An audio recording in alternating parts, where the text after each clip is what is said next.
E aí, pessoal, tudo bem com vocês? Então, gente, chegamos finalmente na quarta fase da disciplina de arroz, feijão e trigo.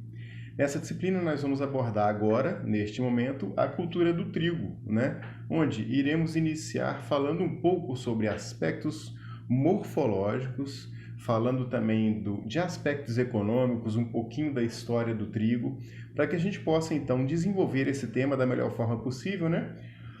O trigo, um cereal tão importante na nossa vida, né? Faz parte dos nossos pães, das nossas massas. Nós temos também outro cereal que foi desenvolvido pelo homem, o triticale, que nós vamos também comentar um pouco sobre ele nessa nossa aula de hoje. E aí, pessoal, a gente vai começar então a nossa fala hoje, né? Agora, neste exato momento aqui, mostrando para vocês o seguinte. Bom, vamos usar como referência básica na nossa fala o material do Pitágoras, né? Isso é bastante importante de ter isso em mente. E eu peço a todos que vocês já comecem a desenvolver as atividades do AVA, tá? Façam as atividades do AVA, porque nós iremos utilizar essas atividades como parte das nossas avaliações práticas, aquela avaliação que ela nos é entregue durante o momento de sala de aula.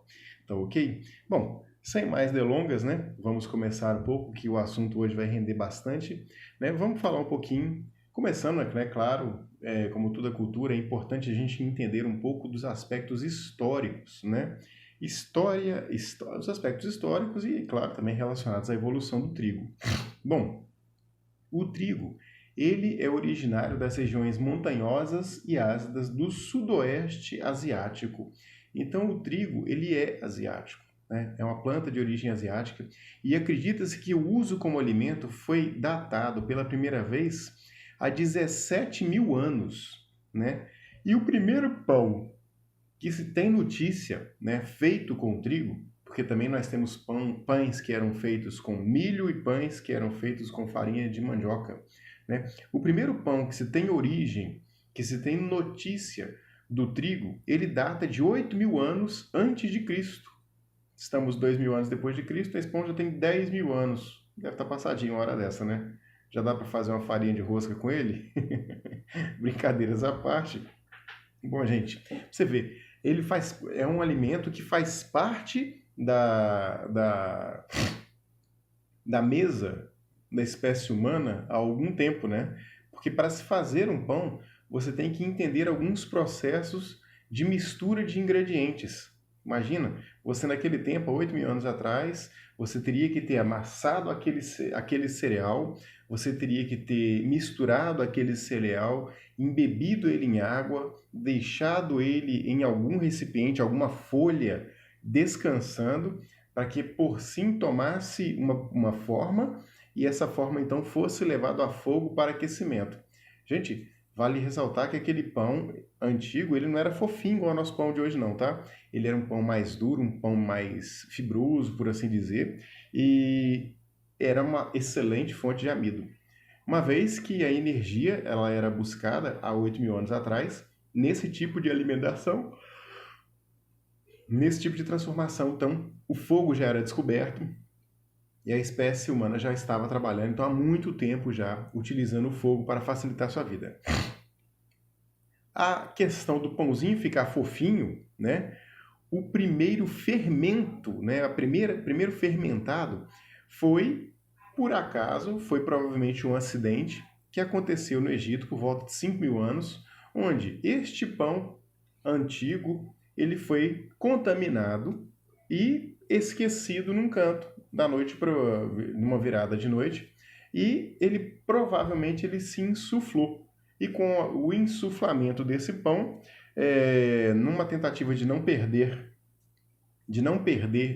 a massa, a pessoa que estava preparando aquele pão resolveu levá-lo a fogo e então percebeu a questão do insuflamento do pão ter ficado um pouco mais inchadinho, um pouco mais fofinho, e aí sim tentou-se entender a questão da fermentação no processo de produção do pão. Mas isso, gente, foi 3 mil anos depois do primeiro pão datado, tá joia? Então, a evolução ela aconteceu lentamente. O trigo, ele foi, ainda é, né, o quinto cereal a ser cultivado, antecedido apenas pelo milho, pelo arroz, pela cevada e pela aveia. Então, na história do cultivo, né, o milho foi o primeiro, o arroz o segundo, a cevada o terceiro, a aveia o quarto e o quinto é o trigo, como sendo o cereal cultivado, né? Importante isso, gente, você vê a importância histórica desse cereal, né? Bom, e é uma planta, de fato, originária de clima frio, mas, através de processos de melhoramento genético, essa planta conseguiu atingir diferentes regiões do mundo. Daqui a pouco nós vamos ver mapas de produção de trigo em diferentes regiões do Brasil, onde a gente vai ver uma evolução natural desse plantio, evoluindo, crescendo, se direcionando para regiões mais ao norte, ou seja, adentrando no espaço intertrópicos, uma vez que o trigo ele era produzido apenas acima dos trópicos, tanto o trópico de Câncer como o trópico de Capricórnio, que nós iremos ver daqui a pouco, né? No Brasil, foi introduzido em 1534 por Martim Afonso de Souza, na capitania de São Vicente. Gente, capitania de São Vicente, só para vocês terem ideia, Bahia, da capitania de São Vicente, né, ela foi direcionada para Bahia, Rio de Janeiro, Alagoas, Pernambuco e Goiás. Então, o trigo, que era uma cultura de clima frio, chega no Brasil em 1534 e é apresentado às regiões um pouco mais quentes do nosso país.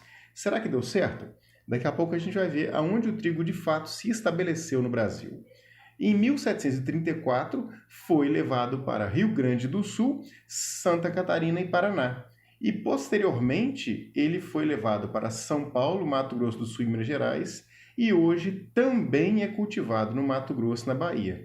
Veja bem, 200 anos depois, né, de 1534 a 1734, o trigo ficou no Brasil sendo conduzido em uma região não muito própria, né, uma região um pouco mais quente, e somente em 1734 foi levado para regiões ditas mais frias, sabidamente mais frias do país, e do sul ele retorna para São Paulo, Mato Grosso do Sul e Minas Gerais.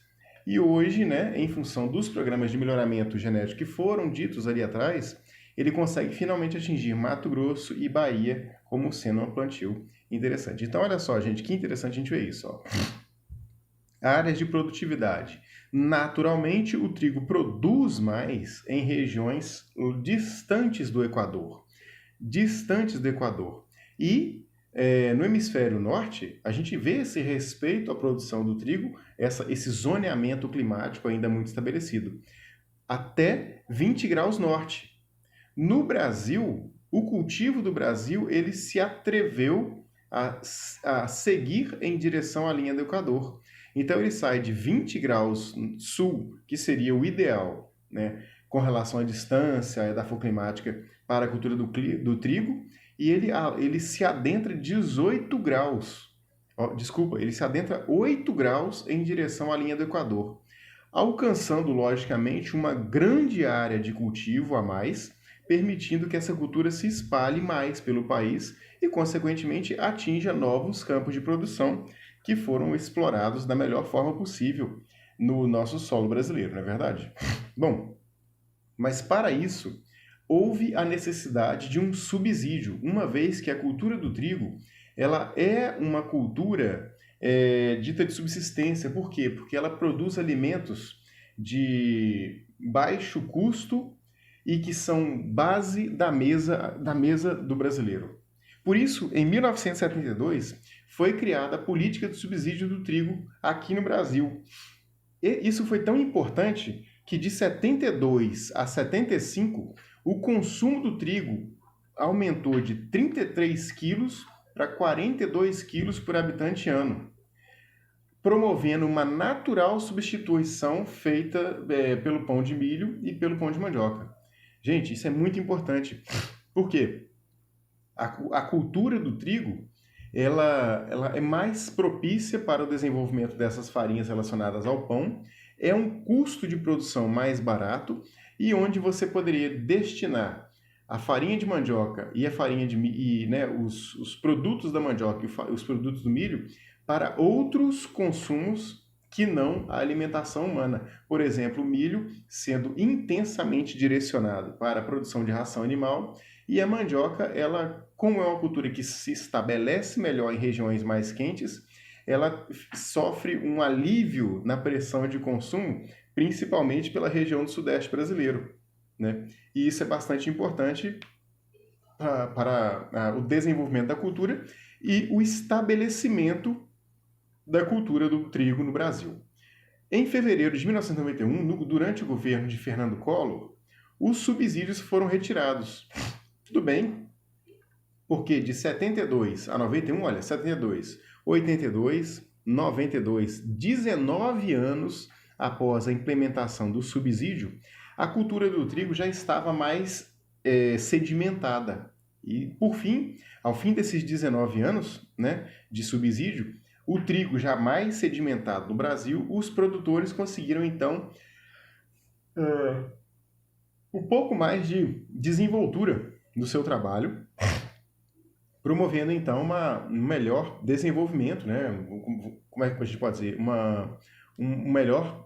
A indústria do trigo andando com as suas próprias pernas, por assim dizer, sem a necessidade do investimento do governo para estimular o consumo do trigo por parte da população.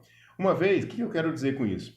Uma vez que a população se acostumou a fazer uso de um substrato, no caso o trigo, para a sua produção, para a sua alimentação, através dos pães, através das massas, o próprio mercado ele movimenta a produção do trigo, o que não acontecia por volta de antes do ano de 72, tá bom?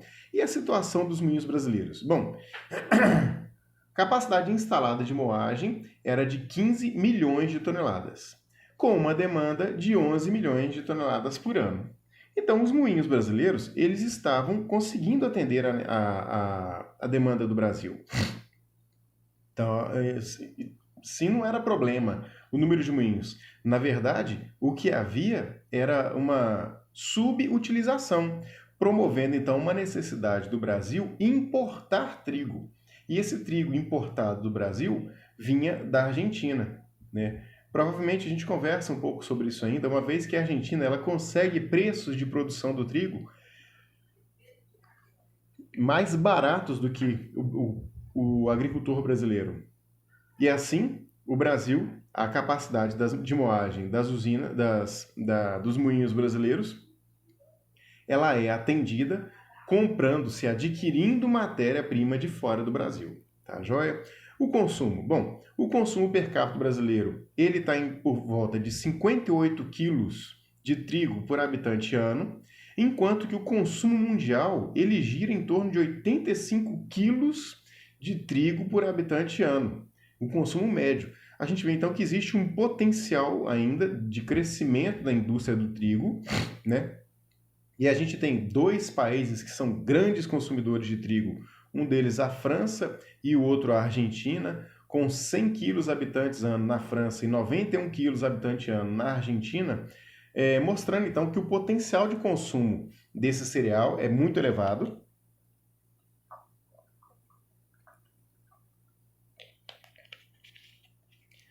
E que a indústria do trigo ela tem um potencial de crescimento fantástico, né? E o crescimento vem por onde? Vem pelo desenvolvimento de novos produtos. Até então, até 1949, o Brasil consumia o trigo através de pães.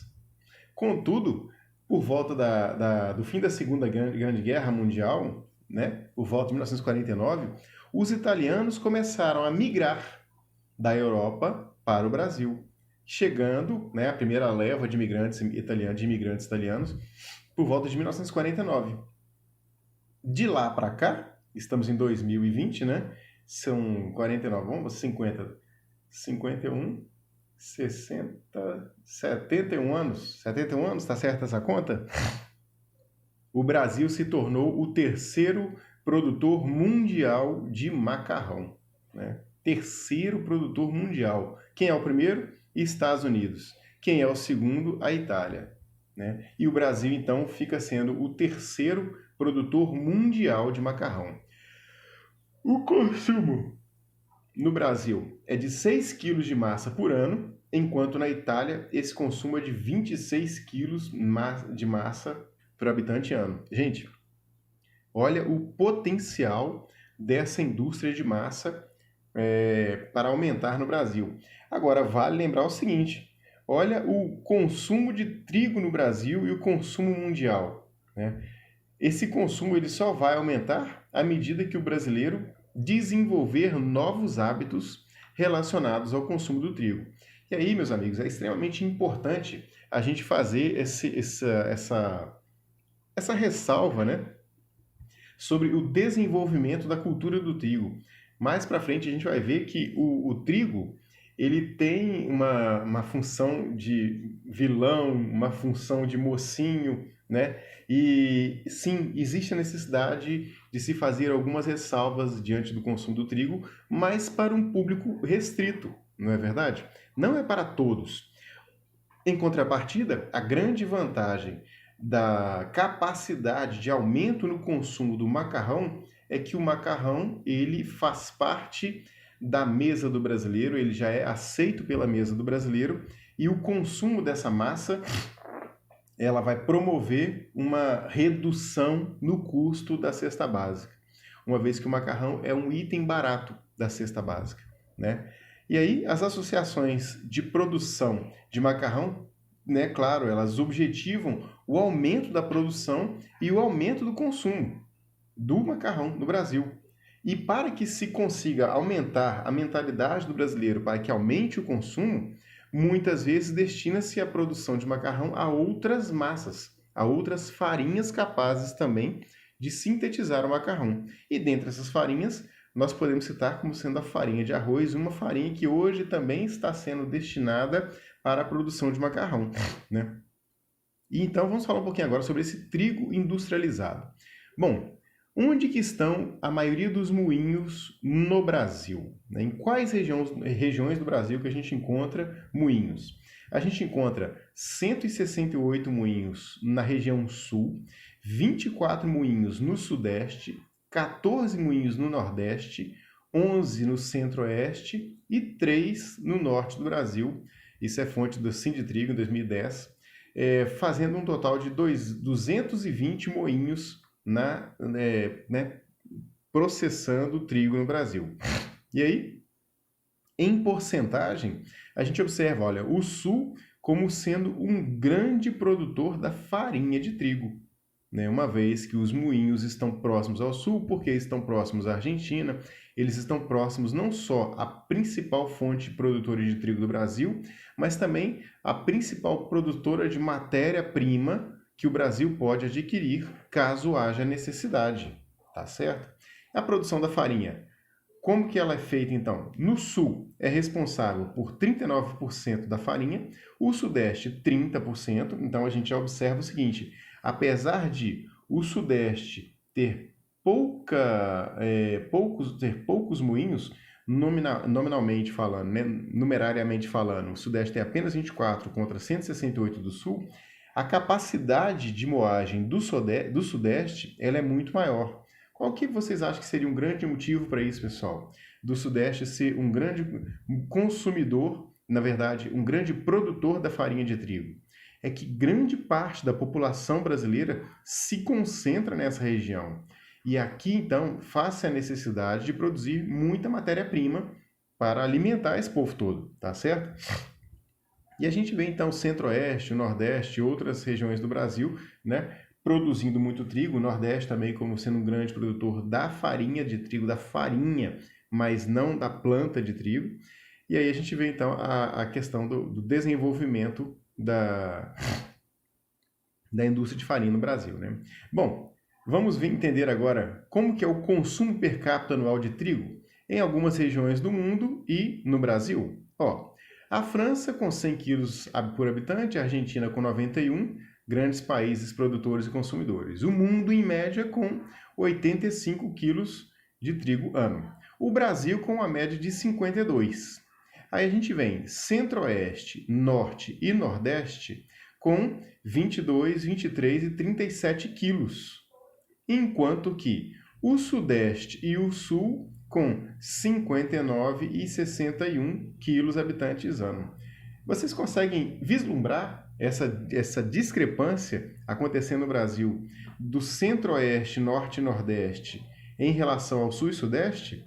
Qual que é a principal farinha consumida nessa região, pessoal? A principal farinha consumida entre Centro-Oeste, Norte e Nordeste? Mandioca, tá bom? A gente vê aqui a mandioca. E o povo, então, muito adaptado a consumo de farinha de mandioca. Enquanto que na região Sul e Sudeste, a principal farinha consumida aqui é trigo mesmo. Ah, Bruno, se a gente fosse fazer uma média, né? Puxa vida, a média do Centro-Oeste, Norte e Nordeste, ela está muito abaixo em relação ao Sul e Sudeste. Como que a média nacional, então, gira em torno de 52 quilos por habitante ano? É muito simples, pessoal. Onde que nós temos maior concentração da população no Brasil? A concentração da população do Brasil está fortemente na região Sudeste. Se o Sudeste é um grande consumidor de trigo, e a média do Sudeste puxando para cima, ela tende a fazer com que a média nacional também suba, né? Então, grande parte dessa explicação da média nacional está em torno de 52%, se deve ao Sudeste pela sua proximidade do Sul como fonte de matéria-prima e ao consumo preferencial no Sudeste da farinha de trigo em detrimento da farinha de mandioca. Logicamente também, a gente vai ver uma redução do custo do transporte dessa farinha de trigo, da farinha de mandioca, uma vez que na nossa região Centro-Oeste, Norte e Nordeste, nós temos o povo preferindo o consumo da farinha de mandioca em detrimento da farinha de trigo, e assim a pressão pelo consumo do trigo nessa região é menor, fazendo com que a commodity de trigo, né, ela seja, tudo bem, comercializada no Brasil inteiro? Sim. Contudo, essa comercialização ela é um pouco restrita, uma vez que as pessoas consomem menor quantidade nessa região. Continuando a nossa conversa, qual que é o principal uso, então, da farinha de trigo no Brasil? Gente, principal uso está ainda na panificação. Segundo uso, massas. Terceiro uso, biscoitos. E usos domésticos e outros alimentos, como sendo algum tipo de floculação, promovendo em outros alimentos, acontece. Vislumbrando isso, onde vocês acham que está tendo grande desenvolvimento no uso da farinha de trigo? Nós estamos observando grande desenvolvimento na produção de biscoito, industrializado, claro, e macarrão, também industrializado. Isso tem seus aspectos negativos relacionados à saúde? Tem, né? Porque o biscoito industrializado, ele tem, além do trigo, ele vai ter outros ácidos graxos, outras gorduras e açúcares que são prejudiciais, promovendo o ganho de peso da população em geral. E, em consequência, o problema não é o ganho de peso, o problema maior está relacionado aos fatores deletérios à saúde das pessoas, né? Então, destinação do consumo do trigo no Brasil, a gente vê, olha só, vamos pegar a maior parte aqui, ó, farinhas industriais, pré-misturas para panificação, com 5.076 milhões de toneladas. Então, 5,76 milhões de toneladas. Misturas especiais para panificação, os pães ditos pães de luxo, vamos colocar assim, né? 540 mil toneladas. A farinha doméstica para mistura de bolo, 2.160.000 toneladas. Macarrão, 1.620.000 toneladas. Rações também, né, fazem uso de trigo, 216.000 toneladas. E a indústria de biscoito industrializado, com 1.188.000 toneladas, segundo o Sinditrigo no ano 2010. Então, a gente está vendo que assim, o processo de industrialização é um grande processo responsável pelo consumo da farinha de trigo, né? Bom, esse aqui, gente, para quem nunca viu, é o aspecto de um moinho de trigo, né? É o aspecto de um moinho de trigo. Aqui é o moinho Cotriguaçu, da Cooperativa Central do Paraná, né? Tá aqui uma foto, uma ortofoto do moinho Cotriguaçu, para vocês conhecerem como é que funciona. Então, são estruturas relativamente enxutas, né? Apesar da gente ter as unidades de silo de armazenamento, as estruturas de trigo, em relação às estruturas de milho, as estruturas de soja, são estruturas relativamente enxutas, tá certo?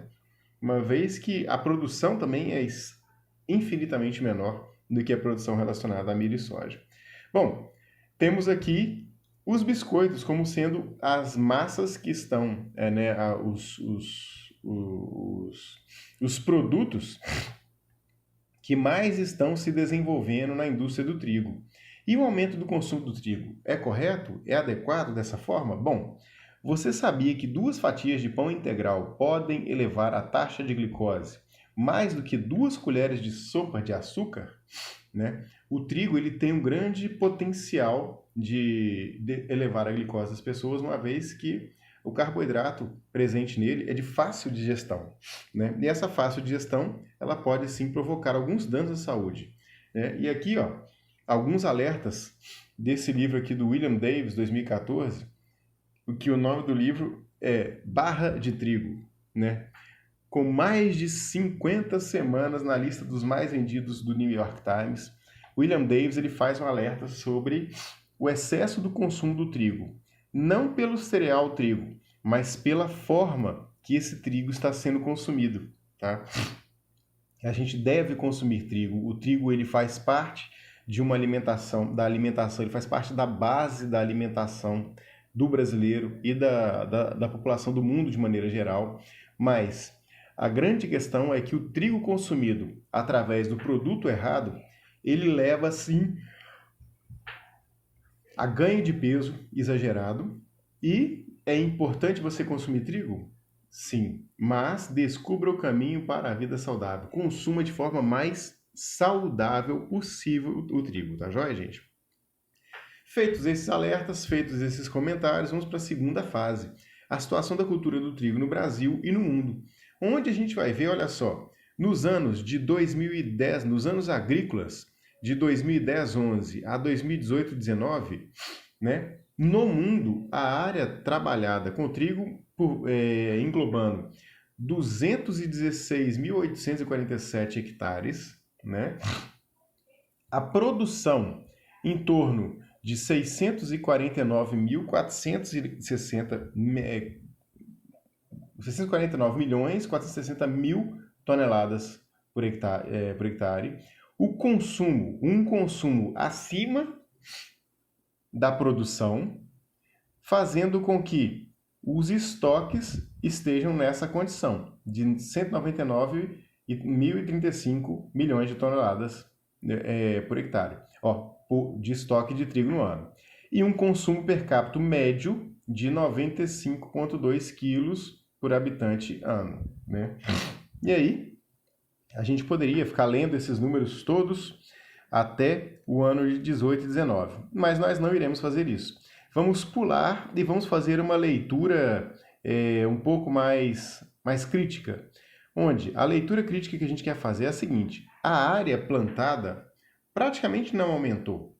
A área plantada no mundo ao longo dos 10 anos, ela oscila num valor muito próximo. Então, os países que são ditos países produtores de trigo continuam os mesmos. O trigo pelo mundo ele não se movimentou muito, mas o que a gente observa é o seguinte: aqui tá errado, não tem esse 9 na digitação não, tá? Esquece esse 9 aqui, ó, é 678,320. A produção mundial também com patamares muito próximos, na verdade, com uma evolução na genética da produção, a gente aumenta quase 20% na produção do trigo em 10 anos, então a produtividade que aumentou bastante. Há também um aumento no consumo, até mesmo pelo aumento da população e pelo aumento do consumo per capita. Mas, com este aumento na produção, né, este aumento expressivo na produção, o que consegue fazer é o seguinte: o estoque regulador de trigo no mundo, ele também aumentou. Gente, aumentar os estoques reguladores de uma cultura, qualquer que seja ela, é extremamente importante, principalmente quando essa cultura ela faz parte da base da segurança alimentar. Significa o seguinte, que dentro desse formato de consumo, se a gente fizer, né, ficar por um período sem a produção do trigo, o mundo é capaz de se alimentar desta matéria-prima por volta de 3, 4 meses. Então ele aguenta o mundo aguenta um ciclo de trigo de reposição, um novo ciclo de plantio e processamento, tá? De forma que você tem guardado em estoque um ciclo de consumo, um ciclo de produção. Isso é muito importante para a cultura do trigo, não só para o trigo, como tantas outras culturas, né? Bom, o trigo, a oferta e demanda brasileira em 1.000 toneladas. Também a gente observa que a produção em 2010, 2018 teve, né, uma relativa queda, né, promovendo então um aumento da importação do trigo pelo brasileiro, uma vez que também há o aumento do consumo do trigo para que se mantenha estoques relativamente saudáveis. Gente, uma coisa que a gente deve levar em consideração aqui, olha, o trigo no Brasil, ele, apesar de ser produzido, o Brasil ter capacidade de produzir trigo, uma grande questão que a gente tem que levar em consideração também é o seguinte: o Brasil importa mais do que produz. O Brasil tem uma necessidade muito grande de importar o trigo maior do que produzir. O que nos leva a crer que a cultura do trigo, vamos desenhar a cultura do trigo agora de uma forma holística, como um produtor rural pensaria na cultura do trigo. A cultura do trigo, gente, ela não é a principal cultura dos produtores da região sul do Brasil. A principal cultura dos produtores na região sul do Brasil é a soja. Sendo a soja, o trigo ele entra na região sul do Brasil como sendo uma cultura de um processo de rotação de cultura. Tanto que futuramente a gente deve até abordar esse tema em outras aulas. O trigo, ele não sendo a cultura principal, ele entra na rotação de cultura. Se ele naturalmente ele entra em rotação de cultura, o fato dele entrar em rotação de cultura faz com que ele, em termos de preferência pelo produtor, vamos lá, se a minha principal cultura é a soja e o trigo é uma cultura que eu uso para fazer rotação com a soja, pensem comigo, qual ambiente que eu vou colocar, o ambiente favorável? Se eu tivesse escolher época do ano, chuvas adequadas para fazer plantio, eu faria plantio de soja ou faria plantio de trigo? Se a minha principal cultura é a soja, eu faço o plantio da soja. O trigo pega uma região secundária. E vindo com essa região secundária, né, essa proposta de ser uma cultura de rotação, o trigo, a função dele, muitas vezes está relacionada a baixar a pressão de pragas e doenças da soja, né? Muitas vezes você não faz uma adubação adequada para a condução do trigo. E, por fim, o custo dessa lavoura de trigo acaba ficando um pouco meio alto em relação à cultura principal, que no caso é a soja. Por isso, meus amigos, o Brasil necessita de importar trigo, importar mais do que produzir, tá? Essa é uma grande briga dos produtores de trigo no Brasil há muito tempo, que eles não têm estímulo para a produção. Por isso, em 72 foi criado o quê? Foi criado o subsídio, que em 91 foi tirado por Fernando Collor, tá? E aí a gente vê então a indústria, né? Vamos colocar assim, os produtores de trigo no Brasil, eles sempre ficam tentando ajuste do governo, subsídio do governo, e o governo tirando subsídio. Eles tentam subsídio, o governo tira subsídio. Porque às vezes é mais barato estimular a importação do que a própria produção, porque a cultura da soja ela está pagando melhor. Hoje, em preços atuais, em função das questões da pandemia, a saca da soja está batendo valores astronômicos até então nunca antes atingidos. Se não me engano, quando eu olhei, estava em 100, acho que era 100 reais a saca. Estou na dúvida agora, tem que olhar isso para ter certeza. Mas é um valor assim, hoje está o valor mais 50% da média histórica, tá? Então, o que a gente tem que observar é que, claro que é mais viável você plantar hoje a soja do que o trigo. A soja é uma commodity mundial, tá bom? E aí o trigo, como a gente tem países vizinhos que são grandes produtores e o custo de produção deles é mais baixo que o nosso, é mais barato para a gente economicamente, enquanto balança comercial, comprar o trigo do vizinho do que produzir ele, tá? Em termos de área plantada, onde se planta trigo no Brasil? A área plantada, de 2014 a 2018, nós temos aí 1.000 hectares, a Bahia com 5.000 hectares, o Sudeste com 156 mil hectares no ano de 2018, mostrando uma evolução grande no plantio no Sudeste, né? Onde São Paulo e Minas Gerais são os grandes responsáveis pela produção de trigo no Sudeste.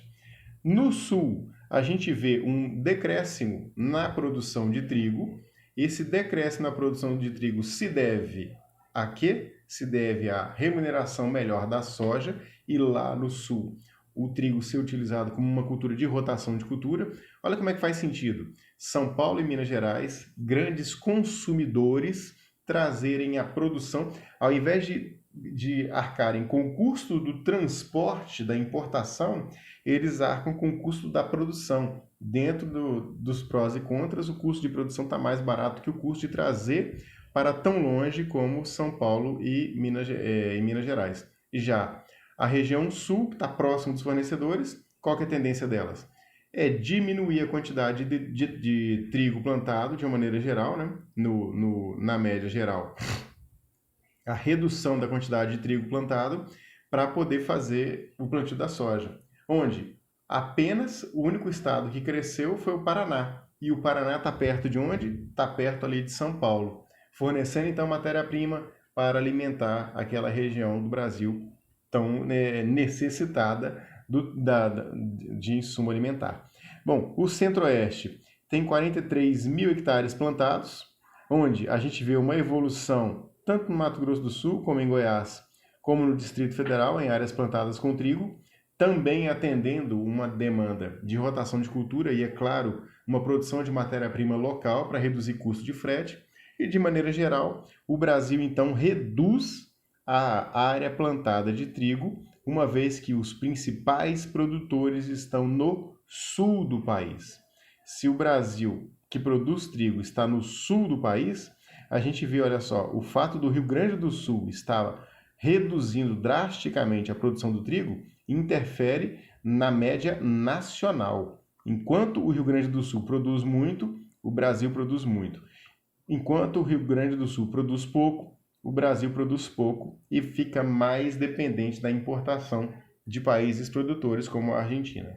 Bom, produção brasileira, a gente vê também que em 1.000 toneladas, né, mantendo um padrão aí, o grande produtor é o sul do país, o sudeste vem aumentando, o centro-oeste vem aumentando, e o que a gente observa é o seguinte, a redução na produção do Brasil está novamente relacionada à redução na produção do Rio Grande do Sul. Por mais que o Paraná tenha aumentado, essa queda, essa desistência do Rio Grande do Sul pela cultura do trigo, né, essa redução da resistência do Rio Grande do Sul em relação à cultura do trigo, faz com que o Brasil produza menos em média. Bom, em termos de produtividade, quanto se produz de trigo, pessoal? É uma pergunta, né? Gente, cereal, se você não souber quanto que ele produz, na média, chuta 3.000 quilos ali que vai, tá? Fazendo a brincadeira, é claro.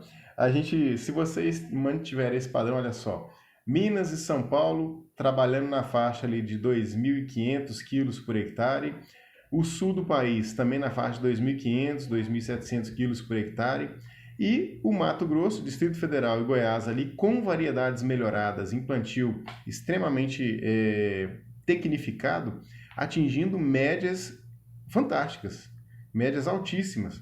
Mas aqui a gente está falando de jardins de trigo, tá? Uma quantidade, claro, uma brincadeira, mas uma quantidade proporcional muito pequena, olha só, 9.000 hectares, 9.000 quilos em hectares. 2.000 hectares de trigo no Distrito Federal, 2.000 hectares é uma fazenda de soja. O que tem plantado de trigo no Distrito Federal é uma fazendinha de soja, né? Não dá para comparar uma coisa com a outra. É um jardim, é fácil de cuidar, tá joia? É um detalhe relativamente. É claro que é uma brincadeira, né, gente? A gente não está querendo menosprezar a capacidade de trabalho de ninguém. Mas o que a gente está querendo falar é o seguinte: com áreas muito pequenas e variedades muito bem escolhidas para essa região, a gente consegue então grupos altamente tecnificados produzirem boa quantidade, uma produtividade por hectare muito elevada em áreas reduzidas e sim, obviamente, potencializar a sua capacidade produtiva. Logicamente, quando a gente fala isso, a gente está querendo aplaudir o trabalho dessas pessoas, porque são grupos que, em média, atingem o dobro da produtividade nacional. Tá, joia? O dobro da produtividade nacional. Isso não é brinquedo, é gente que sabe o que está fazendo. Bom, tem uma outra cultura também que merece o respeito nosso, que é o triticale. Triticale, a gente vai falar daqui a pouco, né? É uma mistura do trigo com centeio. É um híbrido artificial, a espécie humana que desenvolveu esse híbrido, né? E ele tem a sua potencialidade no Brasil e vem aumentando bastante tanto a área plantada como a produtividade. Olha só, em 2017 e 2018, no sul do Brasil, a gente observa aqui, ó, um acréscimo na área plantada, uma produção aumentando também, né? Em área plantada, olha só, Rio Grande do Sul plantando, né? A gente vê aqui o Brasil estimulando a produção do triticale. Daqui a pouco a gente vai ver por quê. Né? Aqui, a área plantada, eu vou deixar de curiosidade para vocês, eu deixei no material mais a título de curiosidade, que ninguém vai cobrar isso de vocês, mas é a área, a produção e a produtividade do trigo de 1970 até 2007, tá bom? Então a gente vai ver aqui, ó, para vocês verem uma evolução. Olha só, em 1970 produzia-se 970 quilos por hectare, numa área de 1.895 hectares, produzindo 1.844 milhões de toneladas no total. Enquanto que agora a gente tem, em 2007, né, onde foi feito o fim da revisão. Alguns colegas estão fazendo revisão pelo TCC aí, ó. A revisão, né? A revisão de literatura feita por Fornazier Filho em 2018, né? Buscando uma série histórica que vai de 70 até 2007, 70, 80, 90, 2000, 37 anos, né? Que ele buscou os dados históricos da produção do trigo. Ele verificou então um aumento tanto em área, né, como um aumento principalmente em produção, uma vez que a produtividade por hectare média brasileira aumentou fantasticamente. Bom, em relação aos custos de produção, nós temos aqui alguns dados do custo de produção em Paraná, Rio Grande do Sul e São Paulo, do 2015, do ano de 2017 e do ano 2018, onde não conseguimos os dados de São Paulo, mas levando a seguinte consideração, né, a fonte é o Agrianual aqui 2015, depois Agrianual 2018 e Agrianual 2019. Gente, o custo do trigo ele é relativamente elevado. O custo por hectare é 1.821, no Paraná o custo está de R$ 1.821 por hectare, enquanto que o resultado, a receita é de R$ 2.250. Então nós temos em média uma lucratividade de R$ 425 por hectare. No Paraná, olha o Rio Grande do Sul, como é que é apertada a margem no Rio Grande do Sul, R$ 121 por hectare. O cara se mata de trabalhar para tirar R$ 121 por hectare. É óbvio que o agricultor gaúcho ele está se retirando dessa cultura e destinando suas forças para culturas que irão remunerar melhor. Quem vai querer trabalhar R$ 121 por hectare? Em compensação, lá em São Paulo, a receita, olha só, o agricultor que está trabalhando com trigo em São Paulo consegue tirar R$ 1.058 por hectare em 4 meses de trabalho. É um trabalho que tem seu valor, ele consegue remunerar sim a produção. A gente vê o custo de produção em 2017, olha só, novamente Rio Grande do Sul, como é que está passando dificuldade. Apesar do saldo ser positivo, esse saldo ele desestimula a produção de maneira geral. E 2018 agora, eu falei 2018, na verdade 2017, em 2018 agora, né? Novamente repetindo uma baixa lucratividade, porque a receita no Rio Grande do Sul é menor. Por que é menor? Por causa da competição com o trigo argentino, que vem a um custo muito mais barato para a indústria brasileira. Logicamente, o agricultor gaúcho ele vai destinar suas forças para outras atividades, e até eu, que não sou bobo, faria a mesma coisa, né? E por isso que a solenidade de abertura da 7ª reunião de Comissão Brasileira de Pesquisa do Trigo e do Triticale em Londrina, no Paraná, que ocorreu de 27 a 30 de agosto de 2013, ela trazia o seguinte tema: quem não é favorável ao trigo nacional não é merecedor ao pão nosso de cada dia. Gente, essa situação, ela é uma situação ruim. Essa situação de receita baixa é ruim, ela desestimula a produção. E o que deve ser feito pela agricultura, de maneira geral, é sempre estimularmos a produção, aumentarmos o valor dessa produção, né?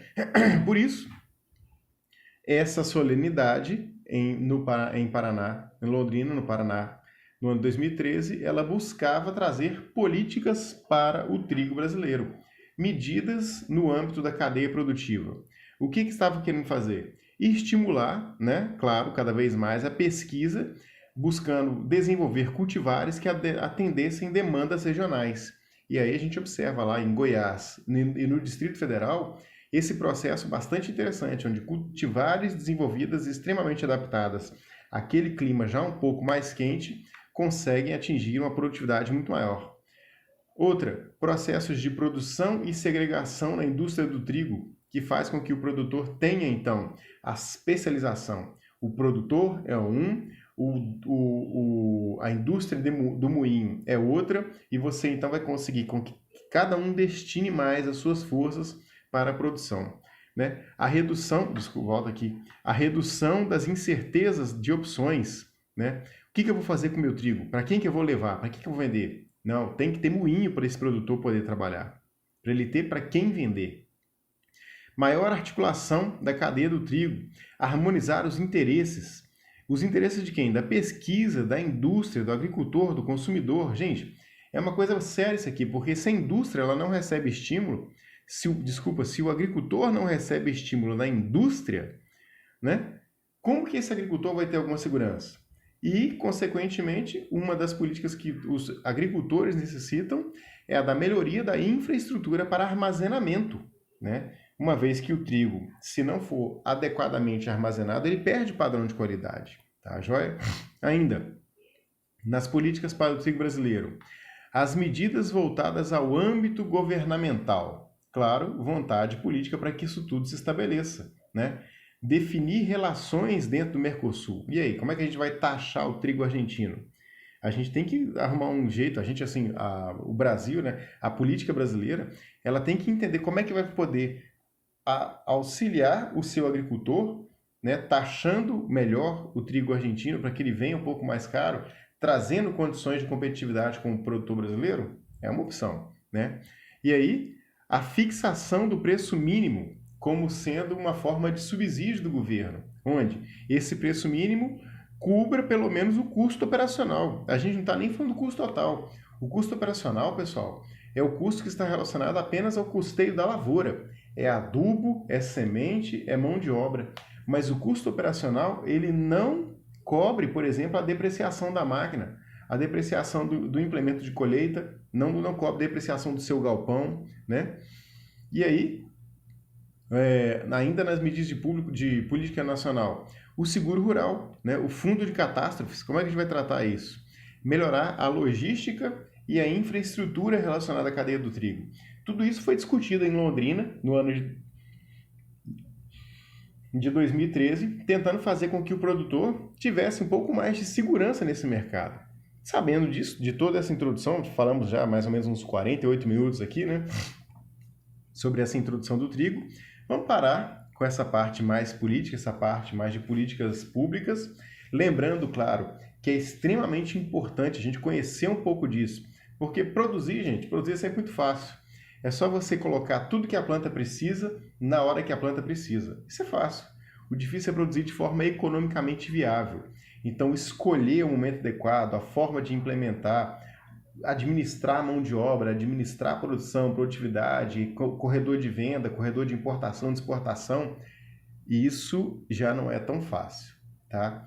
E entender a política que está relacionada nesse processo, ela é mais importante ainda, para que a gente não venha a culpar o produtor do Rio Grande do Sul por estar fugindo do mercado do trigo, enquanto, na verdade, ele está tentando sobreviver num mercado altamente competitivo, onde temos as fazendas argentinas produzindo trigo a um custo baixíssimo, tá joia? Então, beba mais água.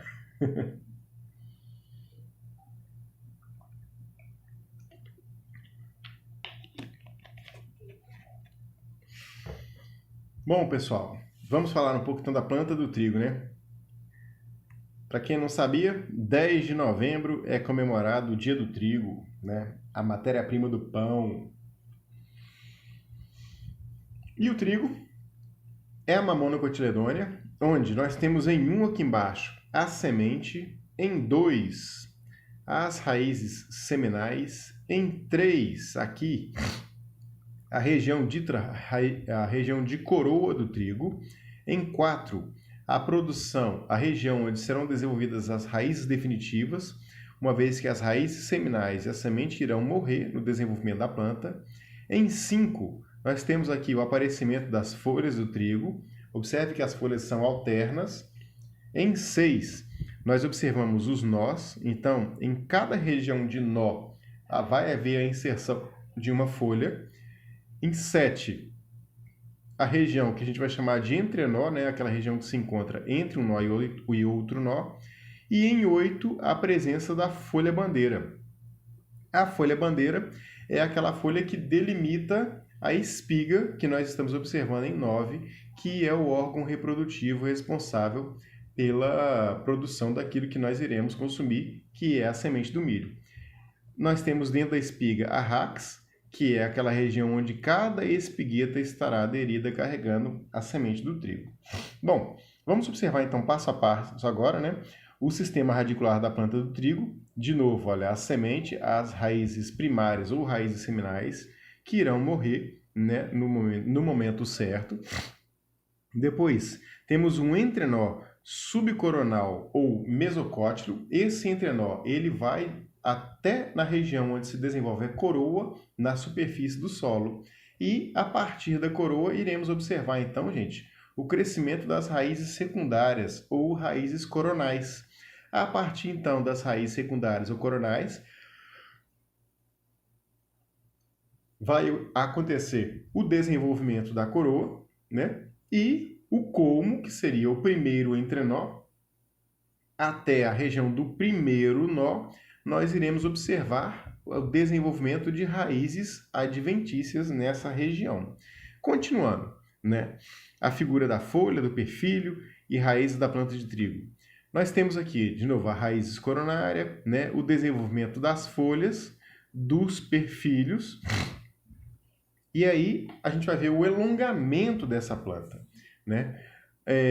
Uma grande característica que é avaliada na cultura do trigo, na cultura do arroz, na cultura da cana-de-açúcar, na cultura do milho, são as partes e componentes da folha, onde as partes e componentes da folha em todas essas culturas que eu comentei agora para vocês são usadas para que você possa descrever as novas variedades, são descritores de variedades.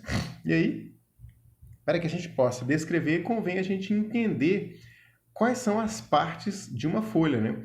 A gente tem aqui a parte abaixo da aurícula. Nós temos a bainha, depois essa região de aurícula que vai ser dividida, né? Que vai dividir o limbo. Nós temos internamente a aurícula uma região chamada de lígula, que vai promover o abraço do entrenó, e o limbo foliar, que é a região fotossinteticamente ativa da planta, tá certo? Nós temos aqui posição da folha bandeira em relação ao espigamento, né? O espigamento está aqui, né? E a folha bandeira, que é um marcador desse espigamento, muitas vezes também é um marcador genético de variedades de trigo, nós vamos observar a posição dessa folha-bandeira como sendo importante. Nós temos a posição ereta, quando ela fica voltada para cima. Nós temos uma posição intermediária, quando ela atinge um ângulo paralelo ao solo. E nós temos uma posição chamada de pendente, quando essa folha-bandeira ela fica pronada, ela fica prostrada. Ela se quebra voltando para a região de baixo. Tá joia? Bom, a espiga do trigo e seus componentes. Nós iremos observar aqui os grãos de trigo, né? Arrax, e aderidos a arrax, os grãos de trigo, né? Esses grãos, eles estão presos, eles estão contidos dentro da espigueta. E a espigueta, então, ela vai ser composta de gluma, lema e palha. 1, 2, 3. São 3 regiões, a região de gluma, a região de lema, a região de palha, que ficam de fora para dentro da espiga, protegendo a semente, ou o grão, né? A lema e a região de palha, que vai ser a flor erétil. Dentro disso, nós temos a gluma. A gluma vai constar da quilha e do dente. E mais externamente, nós iremos observar a região de arista, tá bom? Existem plantas que são aristadas e plantas que são não aristadas. Essa arista também a gente vai observar lá na cultura do arroz, né? Não sei se vocês lembram disso. Se não lembrem, dê uma olhada aí. Eu já disponibilizei também para vocês, fazer até esse momento agora, já disponibilizei para vocês a aula. Todas as nossas aulas que já foram gravadas e desenvolvidas ao longo do curso, elas estão dispostas também lá no canal do YouTube. Então, vocês já têm ela aqui no AVA, vocês têm ela no Google Drive, que eu criei compartilhando com a turma. Vocês têm ela agora também no canal do YouTube, para poder facilitar a forma de vocês assistirem essas aulas. Uma vez que eu sei que muitos de vocês estavam reclamando da questão de baixar as aulas posteriormente, né? E estava ocupando espaço no sistema, nos HDs de vocês, nos celulares, etc. Então a gente optou também por criar esse canal do YouTube para poder facilitar a comunicação com vocês, correto? Bom, a espigueta na sua forma natural. A gente tem aqui a espigueta, partes componentes de uma espiga do milho, né? A espiga do milho, então, ela vai ser composta pelas glumas, pela lema, pelo grão, pela palha e pela flor estéril. E a lema e a palha, ela vai compor as glumelas. Talvez seja interessante, eu queria agora que vocês, quem chegou até aqui assistindo essa aula, entrasse aí na internet e baixasse, disponibilizasse para mim, sem falar nada, lá no grupo do WhatsApp, uma foto de glumelas. Só para a gente ver quem chegou até aqui. Fala, ó, glumelas de trigo.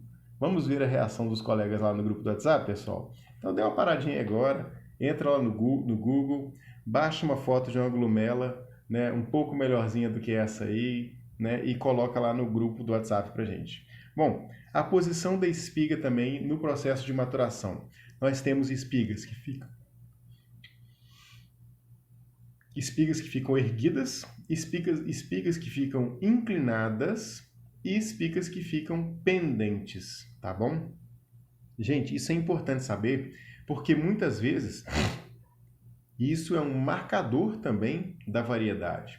O fato da espiga estar erguida e madura não há problema, da mesma forma que a espiga está pendente e madura.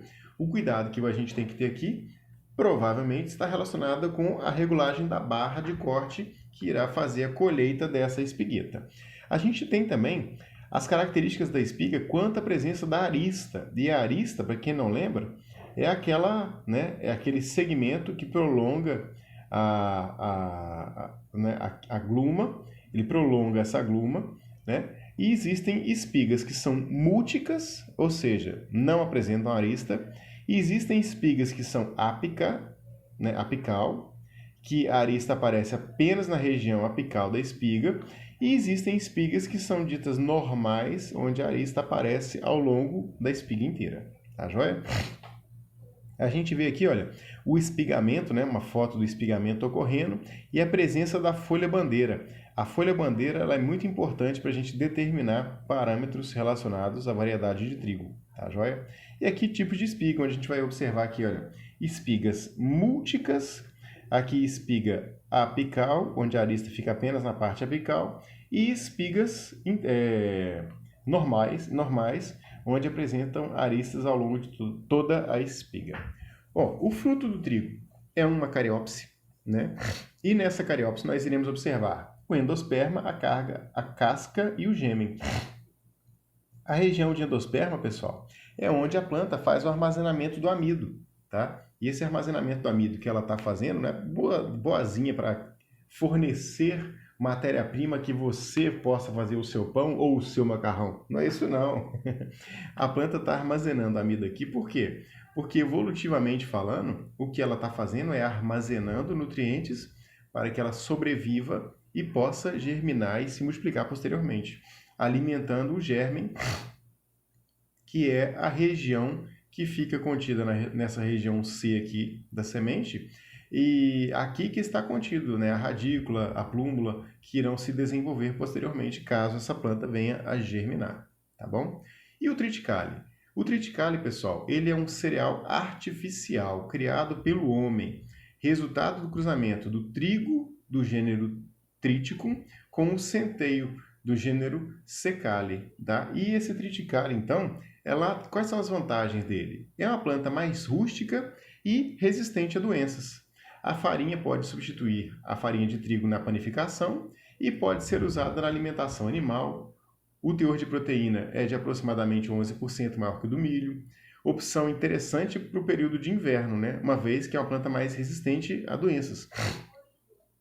E ela possui um potencial de atingir até 7 toneladas por hectare. Lembrando que o trigo, a gente vê o trigo atingindo 3 a 4 toneladas por hectare. Então, é uma planta com potencial bastante interessante. Nós temos também outra espécie bastante plantada, que é o trigo durum, ou Triticum durum, que é onde o trigo comum ele tem o glúten elástico e expansivo, importante para o crescimento do pão. E eu não sei se eu comentei no passado, mas eu vou aproveitar o termo aqui agora, glúten. Existem pessoas que são celíacas, não tem? Existem pessoas celíacas? Aquelas pessoas que têm alergia a esse glúten, né? Essas pessoas que é recomendado aquele macarrão feito de arroz, né? Essas restrições alimentares do trigo em relação às pessoas que são celíacas, porque elas são suscetíveis ao glúten, tá bom? Voltando então, o trigo durum, principal característica, as espigas do trigo durum são mais compactas, as aristas do trigo durum são mais longas e ocorre a possibilidade de germinação do trigo dentro da própria espiga, tá?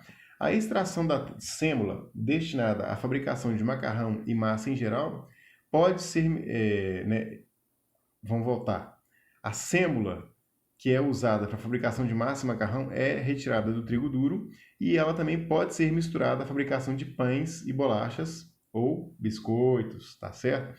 A tecnologia empregada é similar à do trigo comum e normalmente vale em torno de 20% a mais do que o trigo comum em função das suas características da produção de sêmula. Isso é muito bom. O trigo duro, principais características.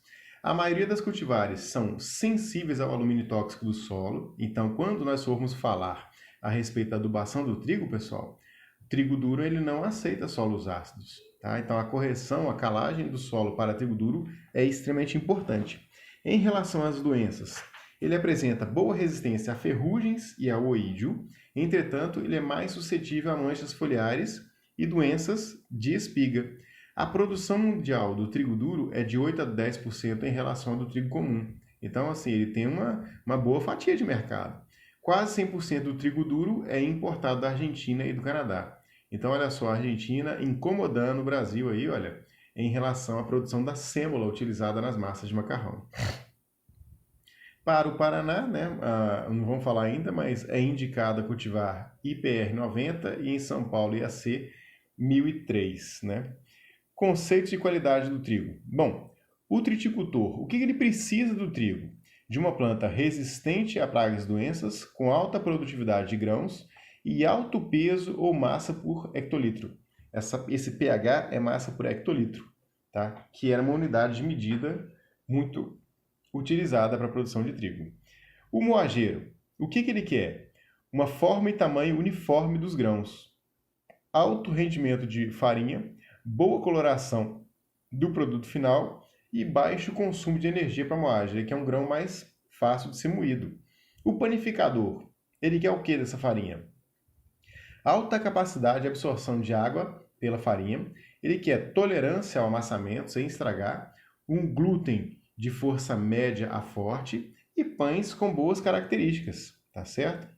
E as proteínas do trigo, quais são? Então, olha só, gente, nós, agrônomos ou melhoristas da indústria do trigo, temos que atender a demanda do triticultor, do moageiro e do panificador.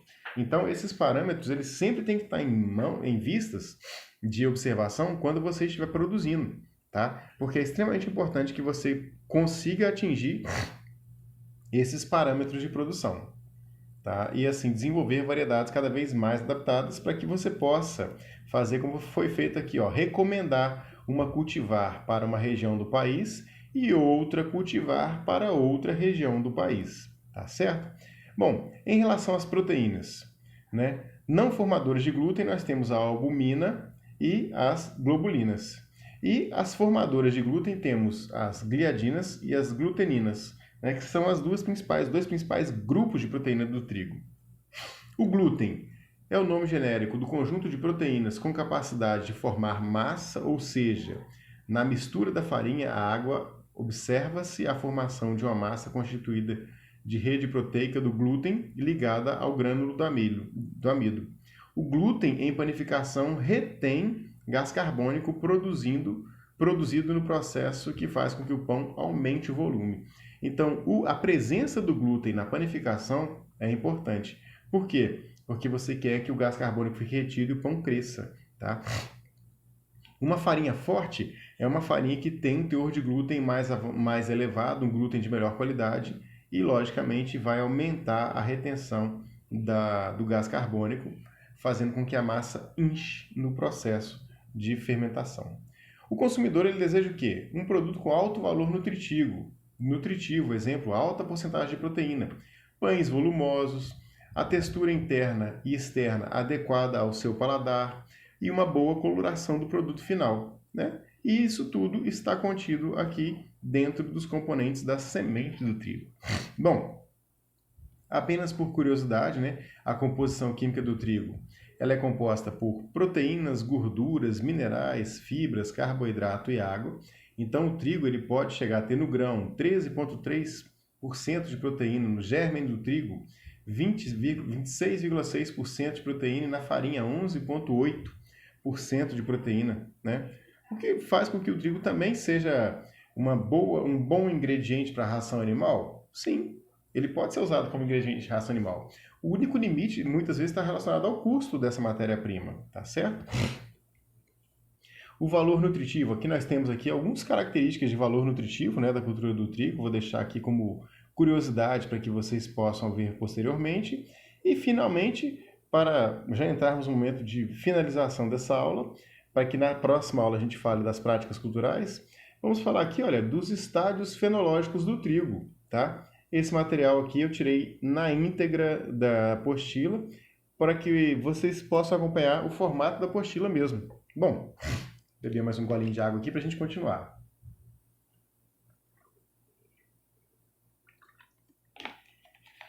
Ó, para a cultura do trigo, os estágios de desenvolvimento geralmente mais conhecidos, organizados por ordem cronológica e não alfabética, cronológica, são a plântula, o afilhamento, o alongamento, o emborrachamento, espigamento, florescimento, grão em estado leitoso, grão em massa, grão em maturação fisiológica e grão maduro. Então essas são as fases do trigo. Mas essas fases, elas podem ser resumidas em quê? Em fases de estabelecimento, fase de construção e fase de produção. A fase de estabelecimento, vamos lá, ela inicia-se com a semeadura e se estende até o início da extensão dos colmos. Durante esse período ocorre a brotação dos afilhos nas raízes primárias e o desenvolvimento do dossel da planta. Também há a definição do número de espigas e de grãos por espiga, ou seja, na fase de estabelecimento são definidos os componentes da produtividade da planta. No momento inicial, gente, do plantio do trigo, é que é estabelecido os componentes de produtividade da planta. Posteriormente à fase de estabelecimento, temos a fase de construção. A fase de construção inicia-se com a detecção do primeiro nó durante até o florescimento. Né? Do primeiro nó durando até o florescimento. Nessa fase, o crescimento é crítico, devido à formação de folhas, raízes profundas, inflorescência e a reserva nutricional nos colmos. Tá? Então a planta aqui está se estabelecendo para que finalmente ela chegue em fase de produção, e essa fase de produção inicia-se logo após o florescimento, passando pela fase de enchimento dos grãos e estende-se até a maturação, fase essencial para o estabelecimento dos componentes de produção. Então, olha só, é importante que você chegue com o número de folhas adequado para que essas folhas sejam capazes de encher os grãos durante a fase de produção, tá certo? Bom, o desenvolvimento da cultura do trigo, ele pode ser descrito empregando-se escalas fenológicas. Existem vários trabalhos, desde trabalhos antigos até trabalhos mais modernos, né, que falam dessas escalas fenológicas, que tratam, né, da descrição dos eventos fenológicos do desenvolvimento do trigo.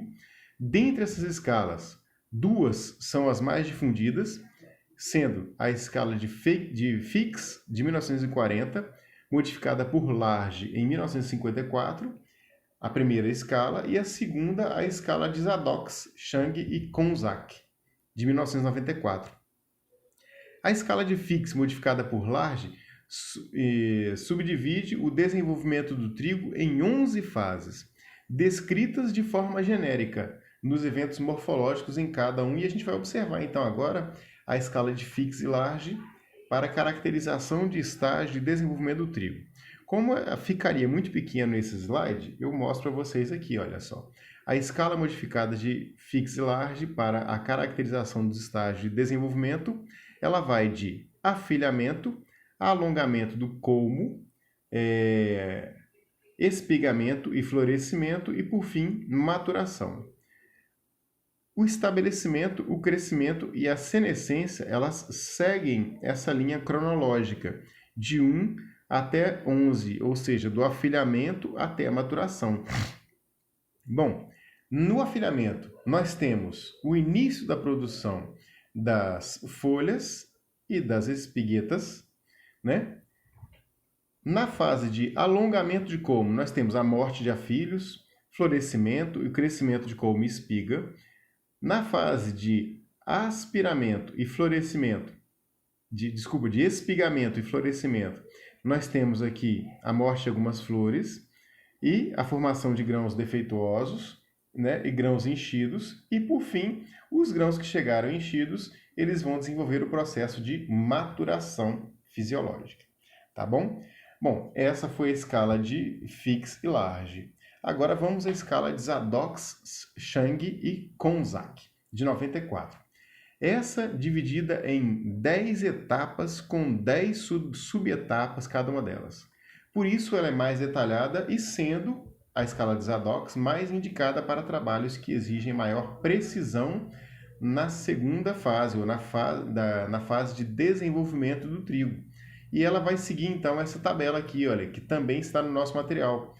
E ela deve ser lida, pessoal, dessa forma assim, ó. Ela deve ser lida seguindo esse sentido, ó.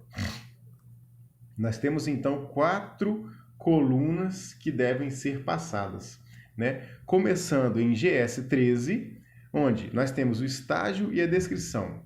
O estágio vai ser desenvolvimento de plântulas. O estágio, GS13, nós temos o desenvolvimento das plântulas, que vai acontecer o GS10, que é a saída da primeira folha do coleóptilo. Depois, nós temos GS11, a primeira folha verdadeira, com lígula visível. GS13, 3 folhas desenvolvidas. GS15, 5 folhas. GS19, 9 folhas desenvolvidas. Aí depois a gente continua o perfilhamento aqui. GS20, onde já começa o perfilhamento. Apenas a folha principal, né? GS21, a folha principal e o primeiro perfilho. GS23, a folha principal e o terceiro perfilho. GS25, a folha principal e o quinto perfilho. GS29, a folha principal e o nono perfilho, voltando aqui no próximo estágio, que é o estágio de elongação do colmo. Então, entenderam mais ou menos a ideia? Vamos ler rapidamente aqui, olha só. Então, nós temos o desenvolvimento das plântulas, depois o perfilhamento, depois nós temos a elongação do colmo, posteriormente o espigamento, posteriormente nós temos a emergência da espiga, o florescimento, o enchimento dos grãos e, finalizando já, o desenvolvimento da massa de grãos, a maturação e, por fim, os estágios relacionados à colheita. Então, ó, no fim da maturação, vamos lá ver aqui, como se eu estivesse lendo todos os subestágios junto com vocês. Vamos fazer uma continuidade aqui até o estágio de maturação. Bom, maturação é o GS91. Grão duro, difícil de dividir, de romper o grãozinho, né? Grão duros sem a marcação da unha, a gente já não consegue furar ele com as unhas. E GS93 agora, desprendimento dos grãos durante o dia, o grão já começa a se soltar. E aí é o momento adequado para a colheita, né, na cultura do trigo. Gente, sabendo dessas informações, nós vamos deixar para a próxima aula, né, a gente vai tratar dos aspectos relacionados à fase de desenvolvimento e tratos culturais, tá certo? Bom, espero que todos tenham chegado até aqui, tenham gostado dessa parte. Eu sei que essa primeira parte da cultura, ela é mais teórica, né? Então é importante a gente ter um pouco de força, de vontade para chegar até aqui, né, pessoal? Bom, agradeço a todos e na próxima aula a gente continua a nossa conversa. Até breve e nos vemos na próxima aula, pessoal. Um abraço a todos e até mais.